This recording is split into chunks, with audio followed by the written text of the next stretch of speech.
नमस्कार दोस्तों, मैं के आपका फिर से स्वागत करता हूं हमारे चैनल के सब जानता है में। दोस्तों, हिंदू धर्म में कैलाश पर्वत का बहुत ही महत्व है क्योंकि यह भगवान शिव का निवास स्थान माना जाता है। लेकिन इसमें सोचने वाली बात यह है कि दुनिया की सबसे ऊंची चोटी माउंट एवरेस्ट को अभी तक 7,000 से ज़्यादा लोग फतह कर चुके हैं, जिसकी ऊंचाई 8,848 मीटर है। लेकिन कैलाश पर्वत पर आज तक कोई नहीं चढ़ पाया, जबकि इसकी ऊंचाई एवरेज से लगभग 2,000 मीटर कम यानी 6,638 मीटर है। यह अब तक रहस्य ही बना हुआ है। कैलाश पर्वत पर कभी किसी के नहीं चढ़ पाने के पीछे कई कहानियां प्रचलित है।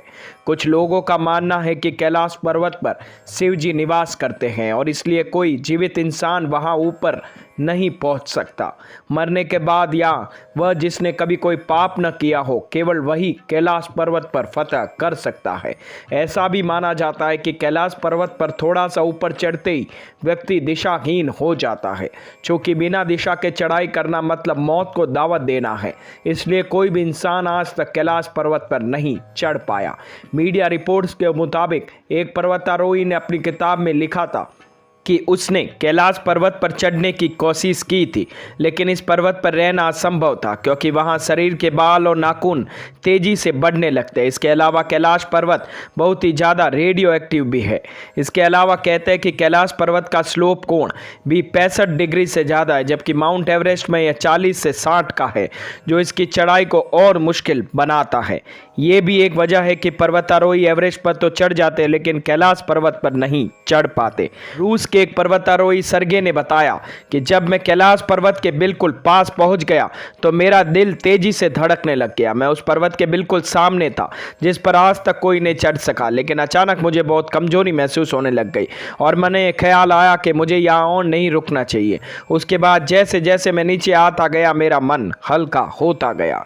कैलाश पर्वत पर चढ़ने की आखिरी कोशिश लगभग 18 साल पहले यानी साल 2001 में की गई थी, जब चीन ने स्पेन की एक टीम को कैलाश पर्वत पर चढ़ने की अनुमति दी थी। फिलहाल कैलाश पर्वत की चढ़ाई पर पूरी तरह से रोक लगा दी गई है क्योंकि भारत और तिब्बत समेत दुनिया भर के लोगों का मानना है कि यह पर्वत एक पवित्र स्थान है, इसलिए इस पर किसी को भी चढ़ाई नहीं कर देनी चाहिए। हालांकि कहते हैं कि 94 साल पहले यानी साल 1928 में एक बौद्ध भिक्षु मिलेरिपाही कैलाश पर्वत की तलहटी में जाने और इस पर चढ़ने में सफल रहे थे। वह इस पवित्र और रहस्यमयी पर्वत पर जाकर जिंदा वापस लौटने वाले दुनिया के पहले इंसान थे। इसका उल्लेख पौराणिक साहित्यों में भी मिलता है। तो दोस्तों, कैसी लगी मेरी ये जानकारी? अगर मेरे ये वीडियोस आप लोगों को पसंद आते हैं तो प्लीज़ लाइक शेयर सब्सक्राइब करना ना भूलें और हाँ, कमेंट करना भी ना भूलें। धन्यवाद।